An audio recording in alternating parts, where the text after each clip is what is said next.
welcome to EZGlutenFree.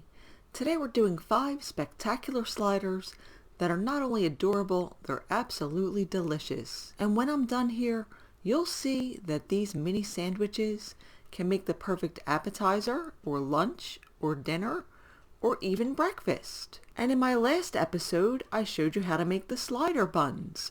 But if you're not on a gluten-free diet, you can just pick up some tiny buns at the supermarket. And for each of the 5 varieties, I sliced the buns in half with a serrated knife, then toasted them in a dry skillet to add flavor and texture to the final sandwiches.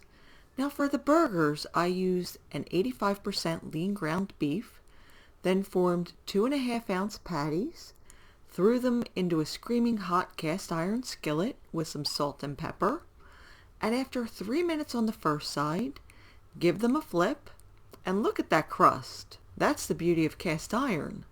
Now let them go for 2 minutes on the second side, and you've got perfectly cooked, juicy burgers.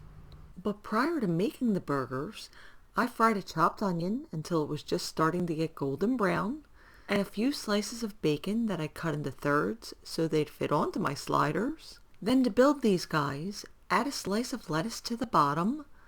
Next comes the burgers, a few fried onions, some ketchup, because that's what my little girl wanted. Then crown the whole thing with the crispy bacon, and my daughter's sliders were complete. Now for my surf and turf sliders. For each of the burgers, I've got 2 shrimp, seasoned with Old Bay, then pan fried for 2 minutes on the first side, and a minute on the second side. I also made a quick spicy mayo by stirring together 2 parts mayo to 1 part sambal chili sauce. Now to build them, start out with the toasted bun, add the lettuce and the burger, then smear over a dollop of that spicy sauce, and to add more spice and a little crunch, I've got these pickled jalapeno rings. Then top it off with the pan-fried shrimp, add some sriracha if you want.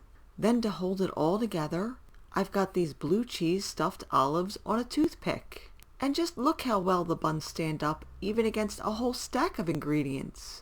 Now for those breakfast sliders, I've got 2 small slices of Spam for each sandwich, and after frying for 2 to 3 minutes on the first side, flip them, add a small slice of cheddar, and let them go another 2 minutes.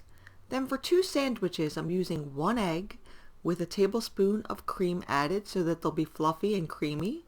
Then scramble those eggs low and slow, moving them in the pan continuously with a rubber spatula until they're just set.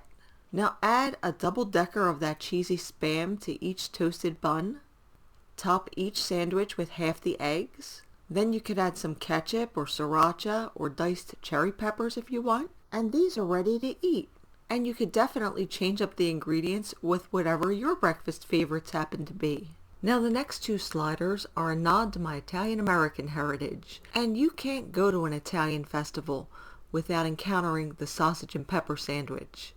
So to make it, I've liberated some hot Italian sausage from its casing, then formed that sausage into 2.5 ounce patties, and fried them next to some diced peppers and onions. And after about 3 or 4 minutes on the first side, flip them over, add some Provolone, and when the second side is done, stack it all together and you've got a slider you're sure to love.